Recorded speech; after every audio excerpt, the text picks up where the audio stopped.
Her fingertips trace the raised tissue across his chest. A scar that runs from collarbone to navel like a lightning strike frozen in flesh. He's not breathing. Neither is she. The penthouse is silent except for the rain hammering Seoul's windows 53 floors below. "Don't stop," he whispers, and it's not a request. Kaya Thompson's hand trembles. Not from fear. She stopped being afraid of Jae-won Kang 3 weeks ago. She trembles because every woman who's seen what she's seeing right now either ran screaming or broke completely. His entire torso is a war map. Burned scars bloom across his left side like dark flowers. Knife wounds crisscross his abdomen. Bullet holes, she counts 4, no 5, puncture his shoulder and ribs. And that massive scar over his heart. The one that looks like someone tried to carve it out while he was still alive. "They said no woman could handle this," Jae-won says, watching her face with those cold dark eyes that have killed 37 men. "They said I was too damaged. Too monstrous. That I'd die alone because no one could bear to look at." She kisses the scar over his heart. Then the bullet wound on his shoulder. Then the burn marks that ripple down his left side like melted wax. "They were wrong." Kaya breathes against his ruined skin. "You're the most beautiful thing I've ever seen." His control shatters. His scarred hands, those hands that have choked the life from men twice his size, shake as they reach for her face. "Kaya, if we do this, there's no going back. Once I claim you, you're mine forever. Do you understand? Forever." She's 23 years old. A virgin. A waitress from Houston who 6 weeks ago didn't know men like Jae-won Kang existed outside of movies. But when she looks at this scarred, deadly, broken man, she doesn't see a monster. She sees the only man she'll ever want. "Then claim me," she whispers. "Show me what no other woman could handle." Yeah, I know what you're thinking. How did a black girl from Texas end up in a Korean mafia boss's penthouse, about to give him her virginity, while he's covered in scars that would make most people vomit? How did I go from serving bibimbap to serving him? Well, let me take you back. Back to the night it all started. The night I made the worst, or best, decision of my entire life. The knife is an inch from Kaya's throat when she hears the first gunshot. She'd been working the late shift at Hanol, Seoul's most exclusive Korean restaurant, when 3 men followed her out at closing. She didn't recognize them. Didn't know why they grabbed her, threw her in a van, drove her to this rotting warehouse that smells like rust and death. "Please," she begs, and hates how small her voice sounds. "I don't have money. I don't know anything. Please." "You saw," the man with the knife says in Korean accented English. "You heard. Lee Sang-woo's shipment. The American witness." The second gunshot is closer. Then a third. Then screaming. The knife man turns toward the sound. His mistake. The warehouse door explodes inward. Not kicked, exploded, like someone put a battering ram through steel. And through the smoke and splinters walks a man Kaya has only seen from a distance, serving his private room at Hanol. Jae-won Kang. The scarred dragon. The mafia boss who controls West Seoul like it's his personal kingdom. He's not tall, maybe 5'10", but he moves like violence has a human form. His right hand holds a gun. His left hand is bare. And even from 15 feet away, Kaya can see the scars covering it. Burn marks. Blade marks. Marks that spell out a history written in pain. "Let her go," Jae-won says in Korean. His voice is quiet. Almost gentle. That's how Kaya knows he's about to kill everyone in this warehouse. Knifa man laughs. "Kang, this isn't your business. Choi Sung-min's orders.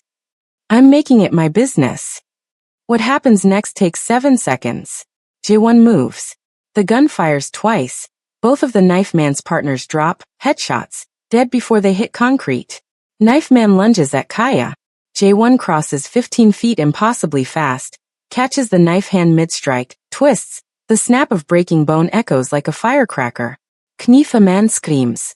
Jae-won's scarred hand wraps around his throat, lifts him, and squeezes. Kaya watches a man die 6 feet in front of her. Watches the light leave his eyes.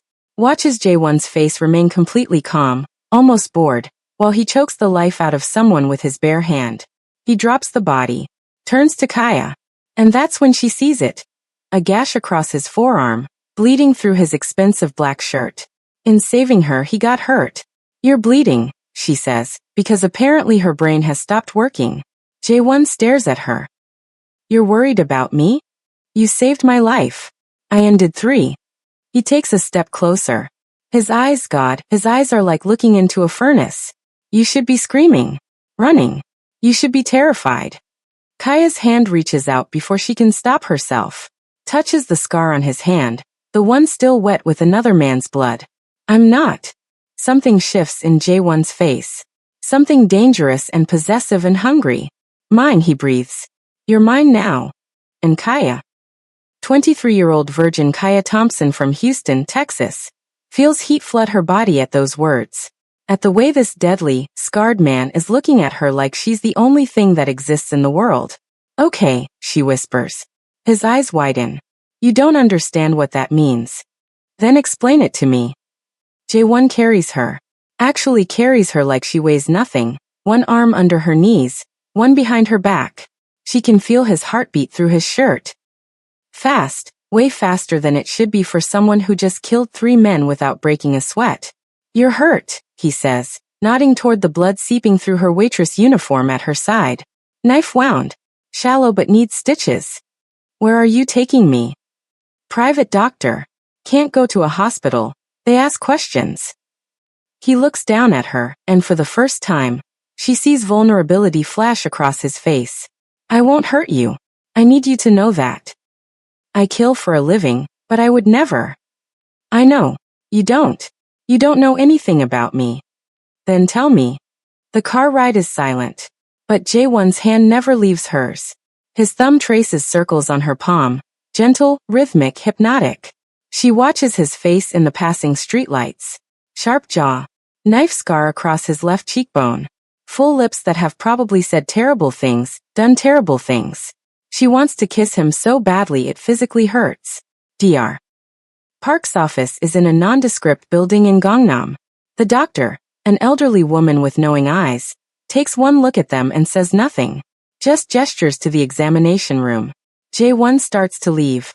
Give Kaya privacy. Stay, Kaya says. Please. So he stays. Stands in the corner, watching as Dr. Park cuts away Kaya's uniform shirt to expose the knife wound. It's a 4-inch gash along her ribs. Painful but not deep. You're lucky, Dr. Park says in English. Another inch and he would have punctured your lung. Jae-won's hands curl into fists. Kaya sees his knuckles go white. As Dr. Park stitches, Kaya watches Jae-won. Watches him watch her. His jaw is clenched so tight she can see the muscle jumping. His eyes track every wince, every sharp breath she takes. Roll up your sleeves, Dr. Park tells Jae-won without looking at him. I need to check that arm. He hesitates. And in that hesitation, Kaya understands. He doesn't want her to see. It's okay, she says softly. I want to see. Jae-won's eyes lock on hers, searching for disgust, fear, pity, finding none of it. Slowly he rolls up his right sleeve. The scars are worse than she imagined. Burn marks cover his entire forearm, the skin shiny and warped like melted plastic. Knife scars crisscross over the burns. And tattooed over all of it, a dragon, black ink worked into the damaged tissue, turning his scars into art. Kaya can't breathe. Not from horror. From something else entirely. Who did this to you? She whispers. People who thought they could break me. His voice is flat. Dead. They were wrong. Good. His eyes snap to hers. Good. Good that they failed. Good that you survived. Good that you're here. She doesn't understand where this boldness is coming from, but she can't stop. Because if they'd succeeded, you wouldn't have saved me tonight. The air in the examination room gets thick. Heavy. Electric. Dr. Park clears her throat. All done. Keep the wound clean. No heavy lifting for a week. And you, she points at Jae-won. Get that arm properly bandaged before it gets infected. Jae-won's penthouse occupies the entire 53rd floor of Gangnam's most exclusive building. Floor-to-ceiling windows overlook Seoul like a kingdom laid out for inspection. The decor is minimalist. Expensive. Cold. Like no one actually lives here. Guest room is down the hall. Jae-won says, keeping distance between them for the first time since the warehouse. Bathroom attached. Clothes in the closet should fit. I have things for guests. You have a lot of female guests? The question slips out before Kaya can stop it. His laugh is bitter. No. I don't have any guests. The clothes are new. Never worn. He runs his hand through his hair. A nervous gesture that makes him seem suddenly younger. I don't. Women don't. Don't what? Women don't stay, Kaya. They don't even make it past the first night. Once they see. He gestures vaguely at his body. Once they see what's underneath, they make excuses. Leave. Block my number. I stopped trying 3 years ago. The vulnerability in his voice cracks something open in Kaya's chest. I'm not them, she says. You will be. Once you understand the danger you're in just by being near me. Then explain the danger. Stop protecting me from information, and tell me what's happening. So he does. He tells her about Choi Sung-min, the rival syndicate leader who controls East Seoul's shipping docks. About the weapons smuggling operation Sung-min runs through legitimate import businesses. About how 2 weeks ago, Kaya served a private room at Hanul where Sung-min and his lieutenants discussed a shipment of American weapons coming through Busan. You remember serving that room? Jae-won asks. Kaya thinks back. The 7 Korean men. They kept switching between Korean and English. I thought they were just businessmen. They thought you didn't understand Korean. But you did, didn't you? I've been taking classes. I'm not fluent, but I understood enough. Horror dawns. They tried to kill me because I overheard. Names. Dates. Shipping manifests. You're a witness to a federal crime. Sung-min can't let you live. So what now? I hide forever? Go back to America? Jae-won's face goes hard. You can't go back. They'll follow you. Hunt you. Hurt everyone you love to get to you. He takes a step closer. There's only one way to keep you safe. What? You stay with me. Under my protection. In my world. Another step. You become mine in a way that even Sung-min won't dare touch you. Kaya's pulse hammers. What does that mean? Become yours. It means exactly what you think it means. His voice drops to almost a whisper. It means I claim you publicly. Make it known that harming you means war with me. It means you live here. Wear my protection like armor. It means. Say it. It means you belong to me, Kaya. Completely. The rational part of her brain, the part that got straight A's in high school, that worked 3 jobs to afford moving to Seoul, that planned every decision carefully, screams at her to run. But there's another part. A part she didn't know existed until tonight. A part that looks at this dangerous, scarred, deadly man and feels safe. Wanted. Seen. Okay, she says. You don't understand what you're agreeing to. Then show me. The words hang in the air like a dare. Jae-won crosses the distance between them in 2 strides. Stops inches away. His scarred hand rises slowly, giving her every opportunity to flinch, to back away. When she doesn't, his fingers brush her cheek with devastating gentleness. I've killed 29 people with these hands, he says quietly. I've tortured information out of men who begged for death. I've built an empire on fear and blood and violence. These hands are weapons, Kaya. Not meant for touching something soft. Something pure. She turns her face into his palm, kisses the center of his scarred hand. Touch me anyway. His control. That iron control that lets him kill without emotion, fractures. His thumb traces her bottom lip. His eyes track the movement like he's memorizing every detail.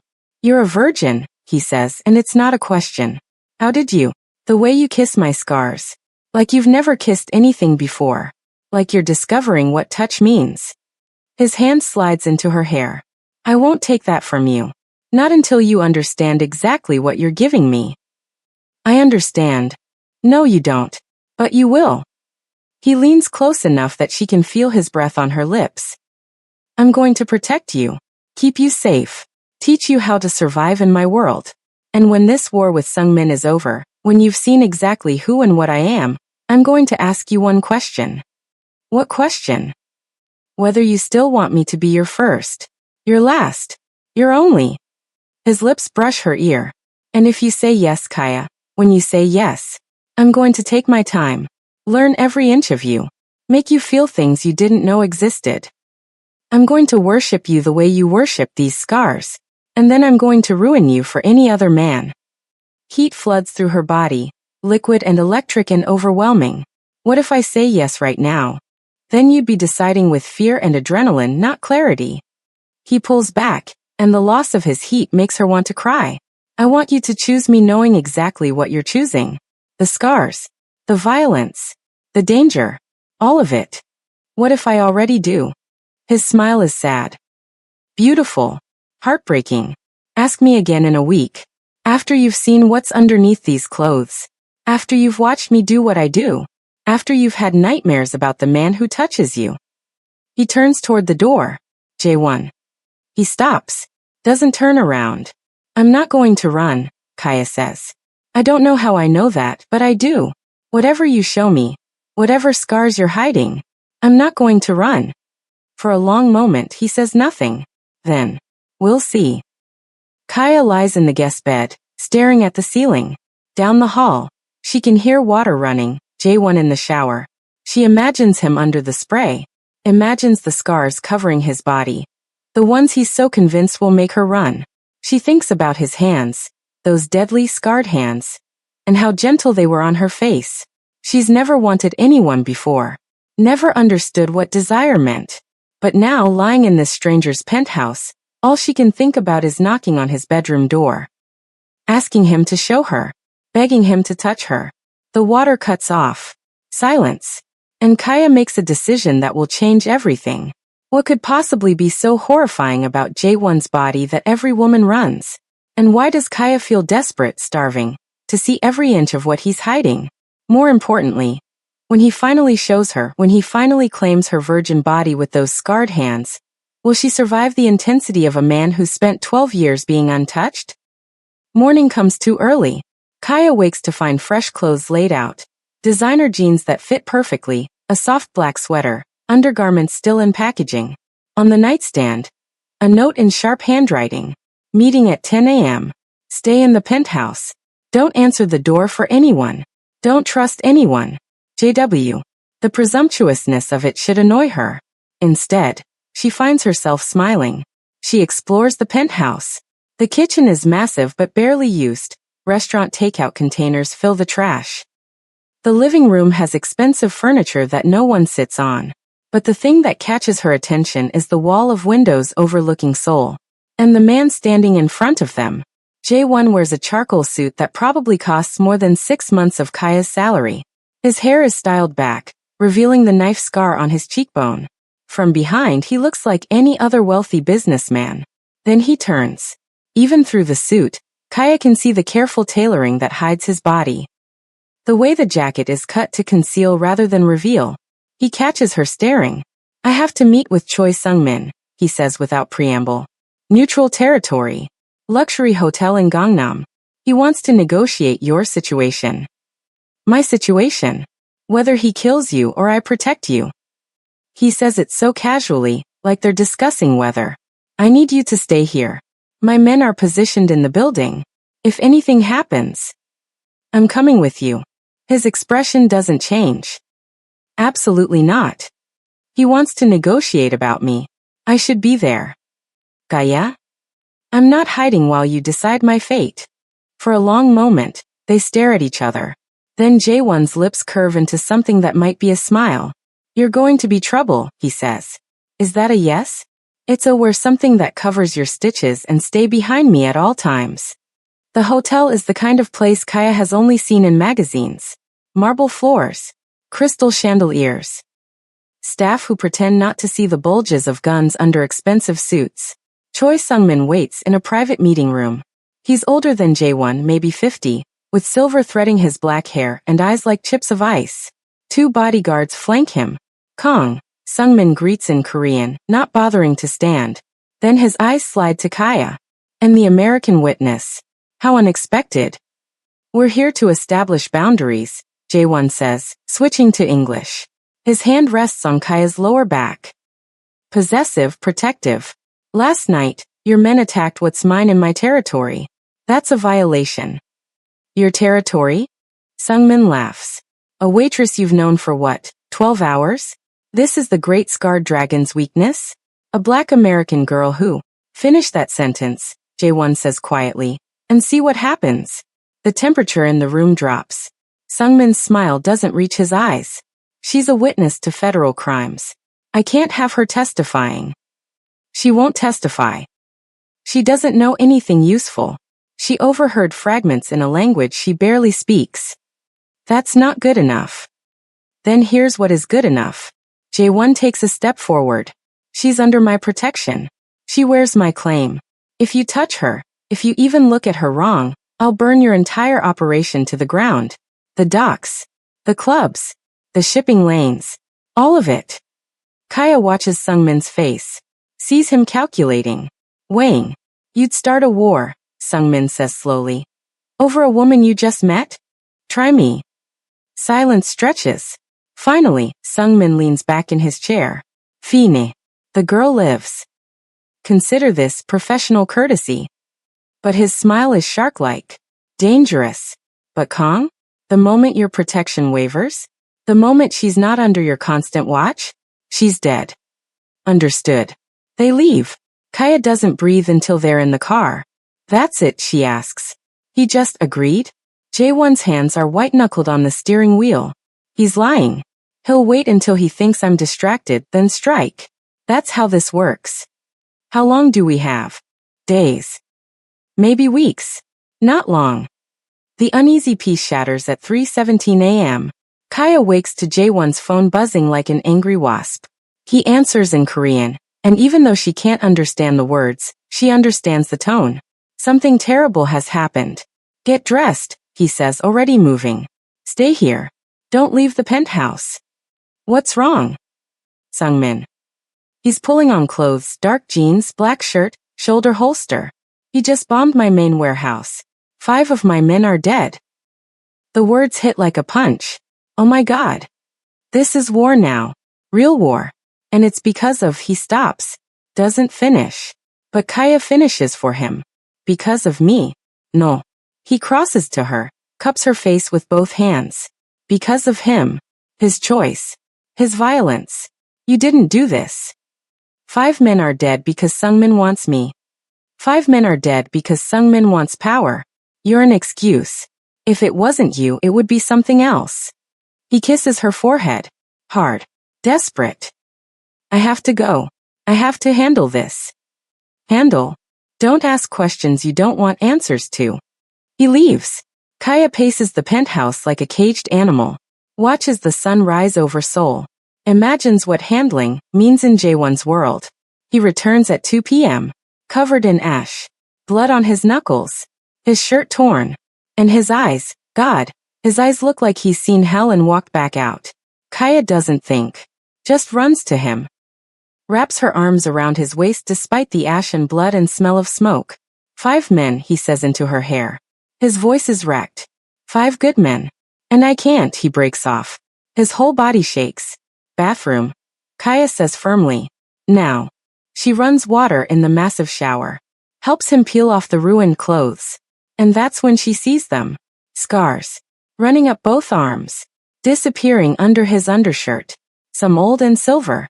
Some still pink and healing. Burn marks. Knife wounds. Bullet grazes. His arms are a roadmap of violence. And Kaya wants to kiss every single one. Let me, she says softly. He doesn't resist. Lets her guide him into the shower. The water runs red, then pink, then finally clear. Kaya takes soap and a cloth and washes the blood from his knuckles. The ash from his hair. Her hands trace the scars on his arms, learning them. I found the traitor, Jae-won says suddenly. One of my own men. He gave Sungmin the warehouse location.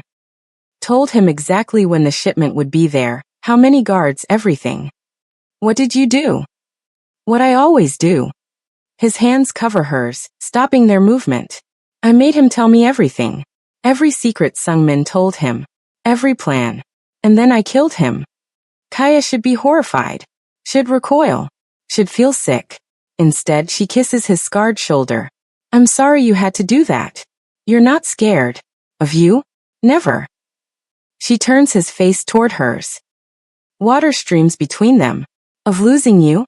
Terrified. His control, that famous control, cracks. He kisses her. Not gentle. Not sweet. Desperate and hungry and raw. His scarred hands tangle in her wet hair. His body presses hers against the tile wall. And Kaya, who's never been kissed like this, never been wanted like this, opens her mouth and lets him consume her. His hands slide down, cup her waist, start to move higher. He pulls back sharply. No, not like this. Not when you're what? Covered in another man's blood. Thinking about violence. I won't, he swallows hard. I won't touch you like this. You deserve better than. Kaya grabs his face. Stop deciding what I deserve. I'm standing here asking you to touch me. Begging you. Don't you understand? I don't want the sanitized version of you. I want all of you. The blood. The violence. The scars. The darkness. All of it. Kaya? Show me. Please. Show me what you're hiding under this shirt. Show me why you think I'll run. His breath comes harsh. Not yet. When? When I know you won't regret it. He steps out of the shower. Grabs a towel. When I know you're choosing me with full knowledge of what I am. I already know.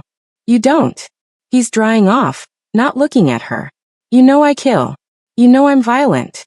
But you haven't seen it. You haven't watched me torture someone. You haven't seen what I become when the monster comes out. His voice drops. And you definitely haven't seen what's under these clothes. What 12 years of violence looks like written on skin. Kaya steps out of the shower, takes the towel from his hands, dries herself while maintaining eye contact. Then show me, she says. Right now. Show me everything you think will make me run.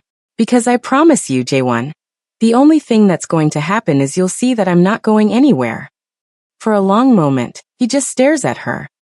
Then his hands go to the hem of his undershirt. Last chance, he whispers. Last chance to walk away before you see the monster. I don't believe in monsters, Kaya says. Only survivors. He pulls the shirt over his head, and Kaya stops breathing. The scars are worse, and more beautiful, than anything she imagined.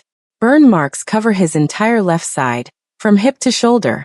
The skin is shiny, warped, mottled in shades of pink and white and red. It looks like someone held him against fire until the flesh melted and reformed wrong.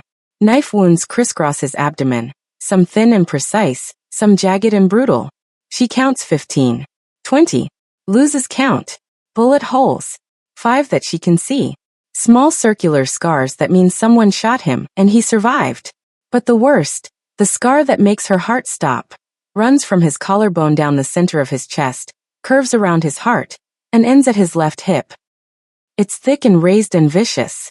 Someone tried to carve his heart out. Probably while he screamed. J1 watches her face. Waiting for the recoil. The disgust. The fear. How? Kaya whispers. 12 years ago. I was 22. My father's second in command. Man I called uncle, man who taught me to fight, decided he wanted the organization for himself. J1's voice is flat. Dead. He burned our family compound with my parents and younger sister inside. Locked the doors. Made me watch. Then he spent 4 days making sure I'd never forget. The burns. He held me against burning metal. Wanted to mark me. Make me too hideous for anyone to follow. His laugh is bitter. Worked pretty well. The knife wounds. Different people. Different fights. Different years. When you lead with fear, everyone wants to test if you're really as strong as they say. He traces one of the scars on his abdomen. This one was 2 years ago. Rivalgong. They sent a woman to seduce me. Got me into bed. Pulled a knife. I was too slow getting dressed. She saw the burns, hesitated, and I killed her. But not before she got a few good cuts in. And this one. Kaya's fingers hover over the massive scar running down his chest. Not touching. Not yet. My uncle. After he finished with the burns, he wanted to prove that even my heart was damaged. Ugly. He tried to cut it out while I was still conscious. J1's eyes are somewhere far away. Didn't succeed obviously. But I remember every second. Every cut. Every stop. He blinks. Focuses on her. See?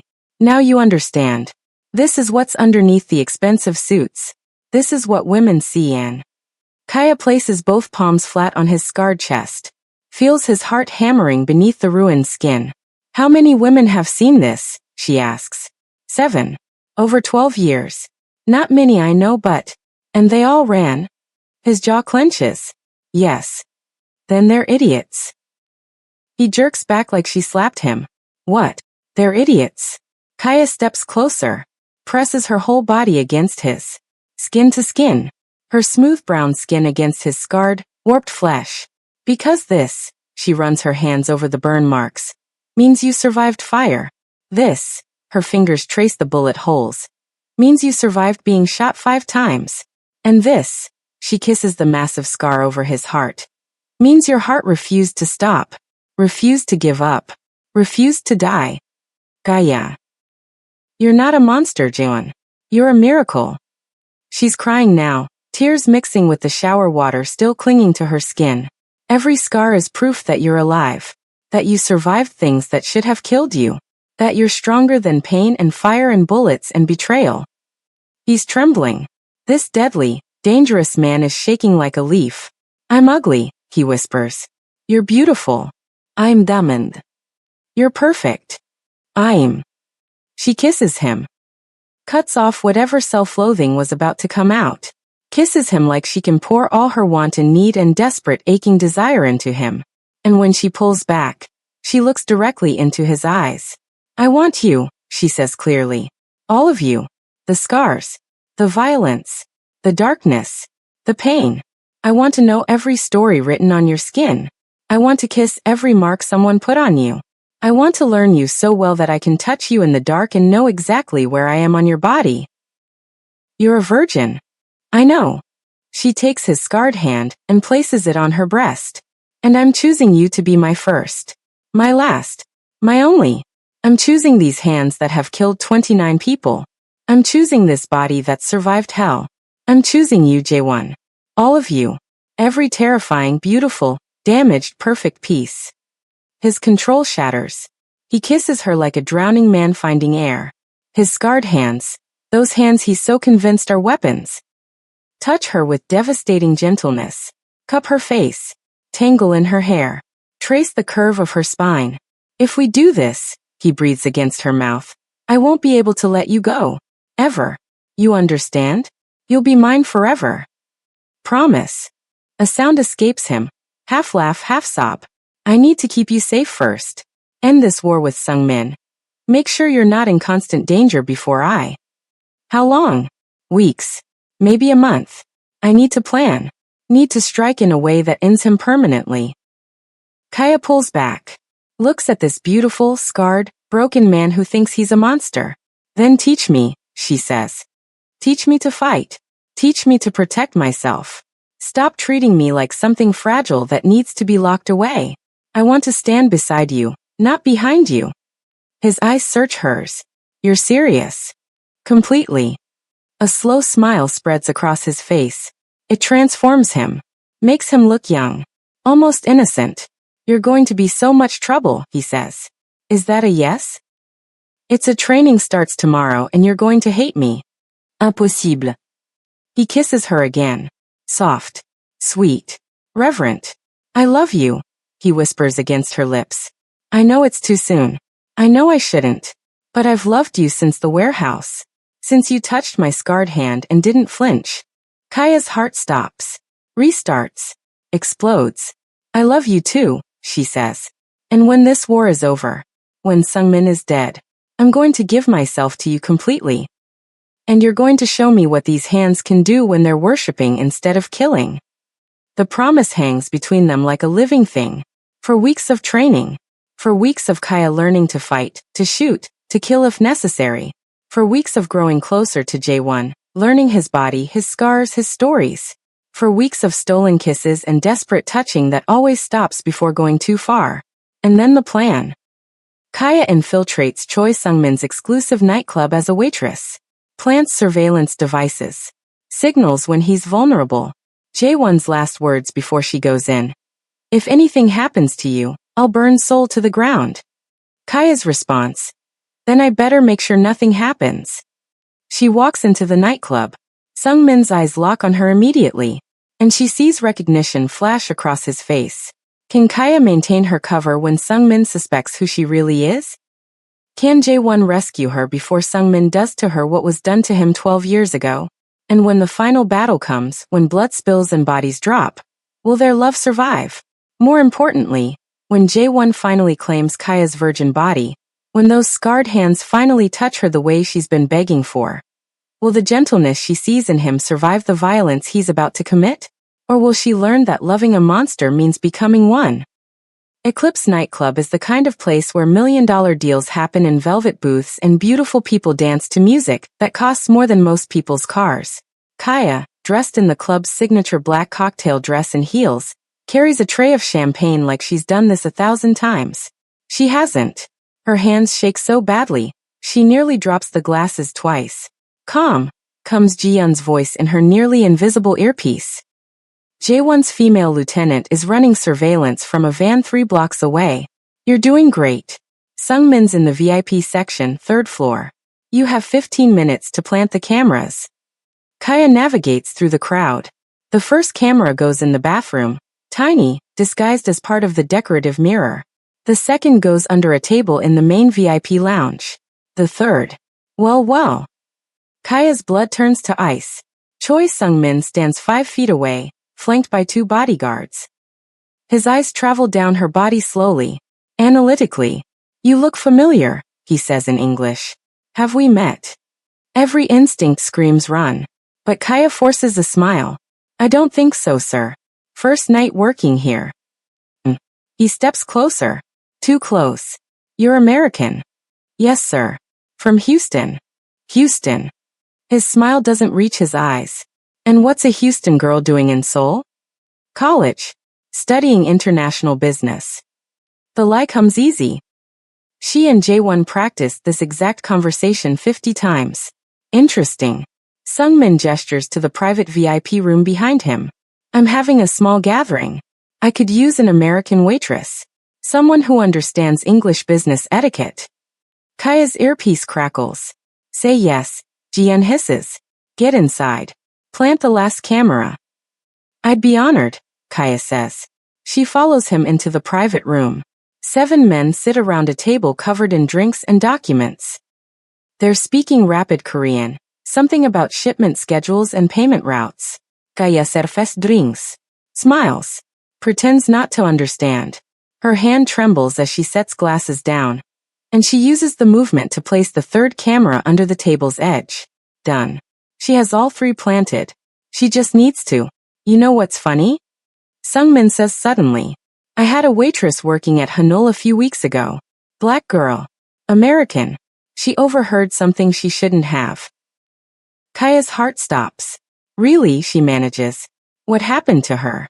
"We tried to eliminate the problem, but someone interfered." His eyes lock on hers. Someone very protective. "Sir, I don't." "You have the same eyes." He stands. Walks toward her. The same voice. Held the same way of standing.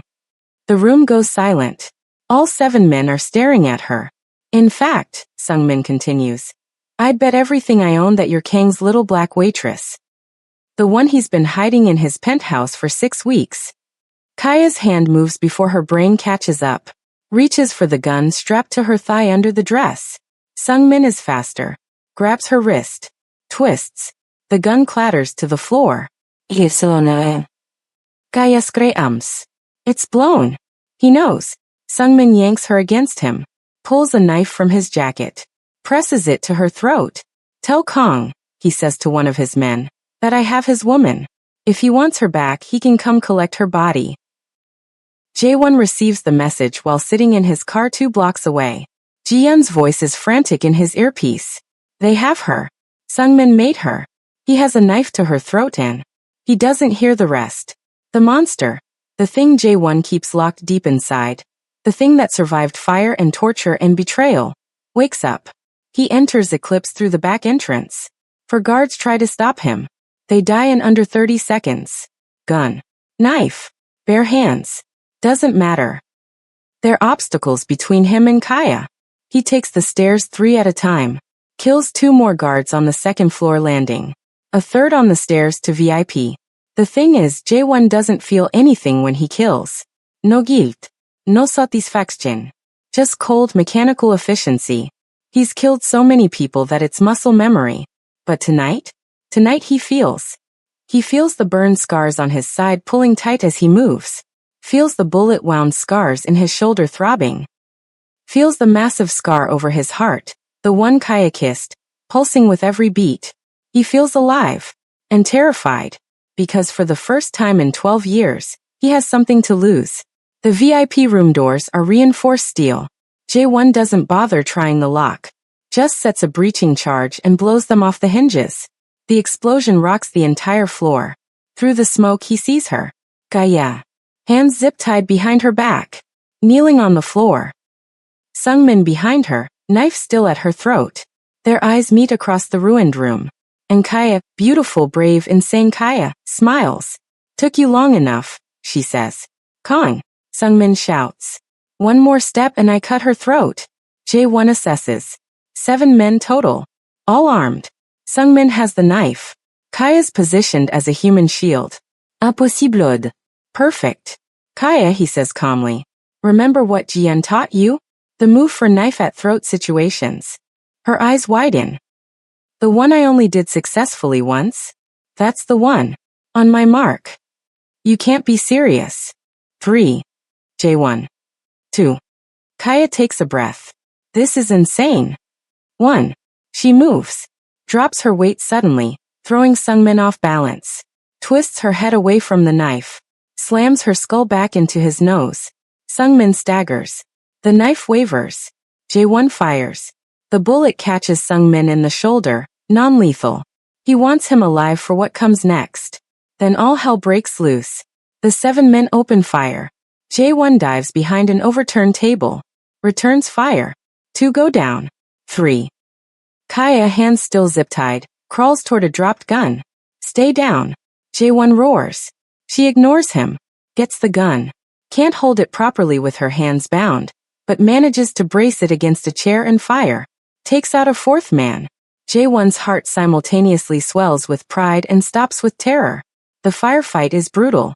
Close quarters. Nowhere to hide. J1 takes a bullet to the shoulder. The same shoulder that already has 2 bullet scar from years ago. He doesn't stop. Can't stop. The 5th man dies. The 6th. Only Sungmin left, bleeding from his shoulder, dragging himself toward the window. J1 crosses the room. Grabs him by the throat. Lifts him like he weighs nothing. You hurt her, J1 says quietly. You scared her. You put a knife to her throat. She's just a whore, Sungmin chokes out. J1's grip tightens. She's my everything. He doesn't make it quick.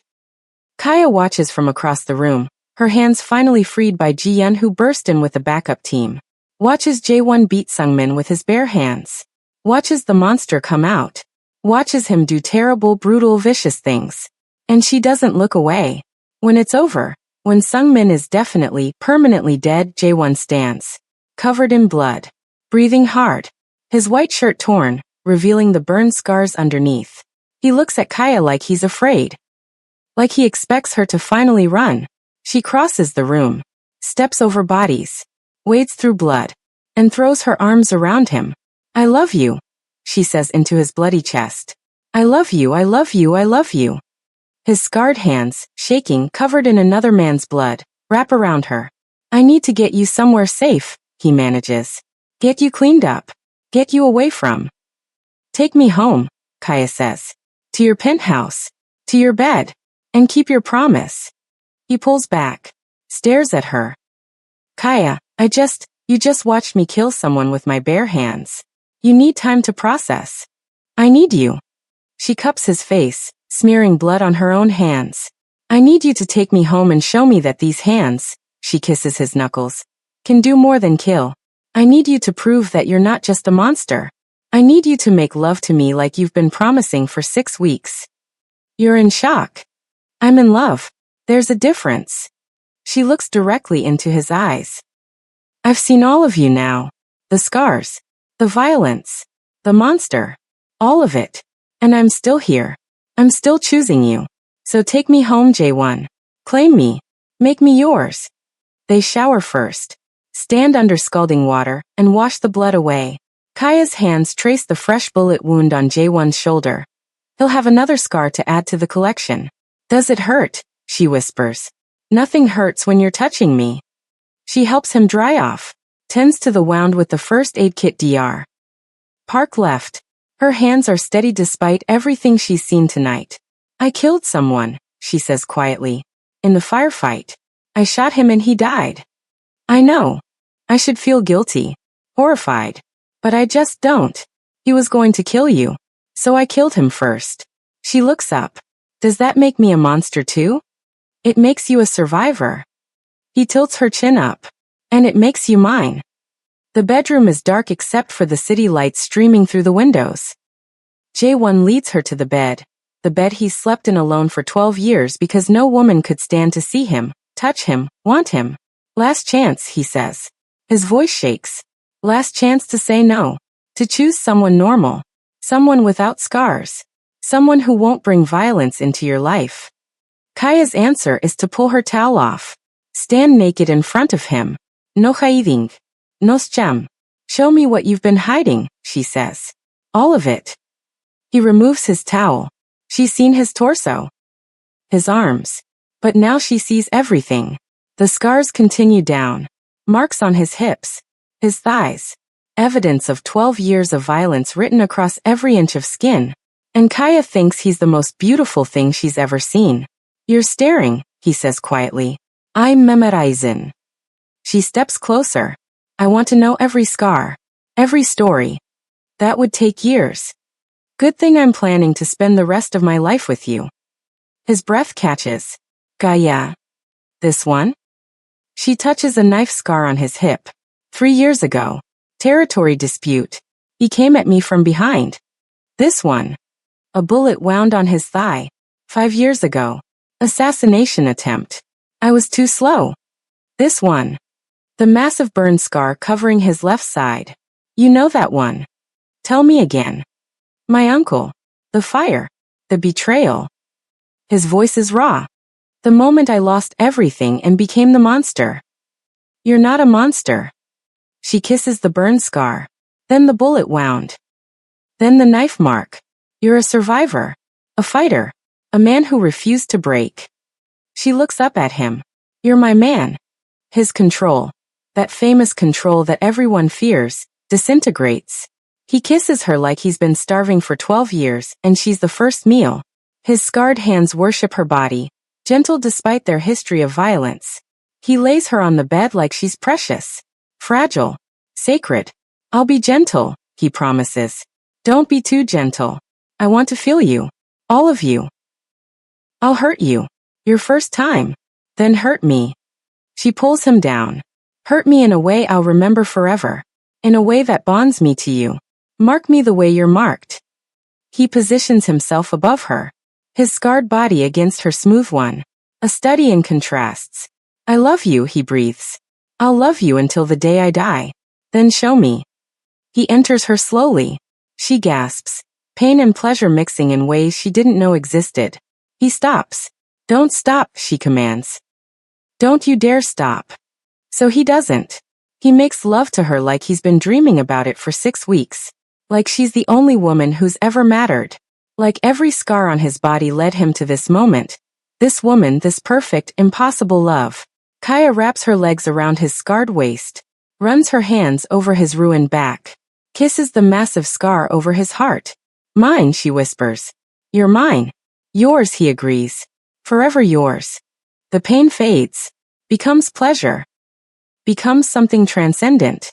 He moves in her and she moves with him. And together they create something neither has ever experienced. Afterward, they lie tangled in sweaty sheets. His scarred hand rests on her hip. Her smooth hand traces the burn marks on his side. You know what's funny? Kaya says softly. What? Everyone said no woman could handle your scarred body. That you were too damaged. Too monstrous. She kisses his chest. But they were wrong. It's not about handling you. It's about loving you. All of you. Scars and darkness included. I don't deserve you. Probably not. But you're stuck with me anyway. He laughs. Actually laughs. The sound is rusty, like he hasn't done it in years. I'm going to spend the rest of my life proving I'm worthy of you, he says. You already are. Kaya stands in front of the mirror, studying her reflection. The girl who moved to Seoul 7 months ago, naive, inexperienced, innocent, is gone. In her place stands a woman who's killed to protect what's hers. A woman who's loved a monster and found beauty in scars. A woman who's 3 months pregnant. The test sits on the bathroom counter. 2 pink lines. Undeniable. Jae-won finds her there. Takes one look at the test and freezes. Are you? He can't finish the sentence. Yes. Silence. Then he drops to his knees. Presses his forehead against her stomach. Thank you, he whispers. Thank you for giving me a future. For making me human again. For loving the monster. You were never a monster. Her hands thread through his hair. You were always just a man waiting for someone to see you. He stands. Cups her face. Marry me. What? Marry me. Make this official. Give our child my name. Let me spend every day for the rest of my life proving I'm worthy of you. Kaya's smile could light up the whole city. Yes. Wedding. Small ceremony. His Mafia family and her friends from Hanul. She wears white. He wears black. And when they kiss, his scarred hands cradle her growing belly. Business. Jae-won starts legitimizing his operations. Uses Mafia money to buy legal businesses. Kaya becomes co-owner of an expanded Hanul, now a chain of 5 restaurants across Seoul. Integration. She teaches him about Black American culture. He teaches her Korean traditions. Their child will inherit both worlds. Respect. Other Mafia families attend their wedding. Give gifts. Acknowledge Kaya as Jae-won's equal, not his weakness. Preparation. They convert a spare bedroom into a nursery. Paint it neutral yellow. Fill it with books in both English and Korean. Intimacy, their private moments. Kaya still traces his scars every morning. The ritual has become sacred. Each scar has a story. Each story brings them closer. Strength. Kaya continues training. Even pregnant, she works with Ji-yeon. Learns to protect herself. Their child. Their future. Labor comes fast and brutal. Jae-won, whose face-down armed men without flinching, looks terrified as he drives her to the private hospital Dr. Park arranged. You're okay, he keeps saying. You're okay. You're okay. I'm fine, Kaya grits out between contractions. You've been shot 5 times. I can handle childbirth. That's different. How? Because I love you more than I love myself. And if something happens to you, I'll. Nothing's happening to me. I'm strong. You made me strong. The labor is long. Painful. Excruciating. Kaya screams and curses and threatens to kill Jae-won for doing this to her. He never leaves her side. Lets her crush his scarred hand. Whispers encouragement. Tells her she's strong. Beautiful. Perfect. At 4:47 a.m., their daughter is born. She has Kaya's dark skin and Jae-won's Korean features. A perfect blend of both worlds. When she opens her eyes, they're the same coal dark as her father's. Jae-won holds her for the first time and breaks down completely. This deadly, dangerous man who never cries, cries. She's perfect, he whispers. How did we make something so perfect? We made her from scars and survival, Kaya says. From love that refused to break. From choosing each other every single day. They name her Ji-hae, wisdom and grace in Korean. The warehouse where they first met has been demolished. In its place, a community center funded by anonymous donors.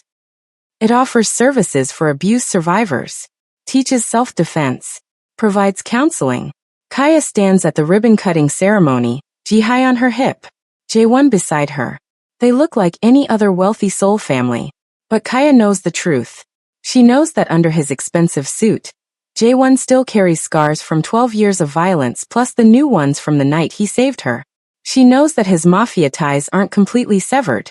Some things you can't walk away from completely. She knows that she's killed. That she's capable of violence. That she's not the innocent girl from Houston anymore. But she also knows this. Love isn't about perfection. It's about seeing someone's scars, physical, emotional, mental, and saying, you're beautiful because you survived, not despite it. After the ceremony, they return to the penthouse. Ji-hae naps in her nursery. and Kaya and Jaewon stand by the windows overlooking the city they conquered together. Any regrets? He asks.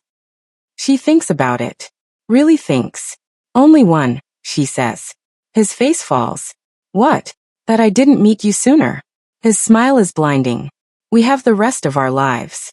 Not enough time. Then we'll make it enough. He removes his shirt. The scars are still there. Will always be there. But now Kaya sees them differently. Not as damage. As proof. Proof that he survived. Proof that he's strong enough to love. Proof that beauty exists in broken things if you're brave enough to look. She traces the scar over his heart. The one she kissed that first night. The one that made her fall in love. Do you remember what you said? She asks. That night you showed me everything? You said that if I still wanted you after seeing the scars, you'd ruin me for any other man. I remember. Well, congratulations. Mission accomplished. I can't imagine wanting anyone else. Ever. Good. He lifts her. Carries her to their bedroom. Because I plan to spend the next 60 years reminding you exactly why you chose the scarred, damaged, broken monster. You're not a monster. No, he agrees, laying her on the bed. I'm your monster. There's a difference. And as he makes love to his wife, his scars pressed against her smooth skin, Jaewon finally understands what he spent 12 years believing was impossible. Someone could love him. Not despite the scars. Because of them. Because every mark on his body led him to this woman. This life. This perfect, impossible happiness. They said no woman could handle a Korean mafia boss's scarred body. That he was too damaged. Too violent. Too monstrous. They were right about one thing. I couldn't just handle him. Because handling implies tolerance. Acceptance. Making do. I didn't handle Jaewon. I loved him. Completely. Desperately. Unapologetically. I loved the scars that made others run. I loved the darkness that made others fear. I loved the violence that made others judge. Because real love isn't about finding someone perfect. It's about finding someone whose imperfections fit yours. It's about seeing the scars, physical, emotional, mental, and choosing to stay anyway.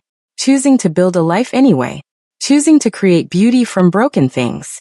So to everyone who said I couldn't handle him, you were wrong. And to everyone who's looking at their own scars right now, wondering if anyone could ever love them, listen closely.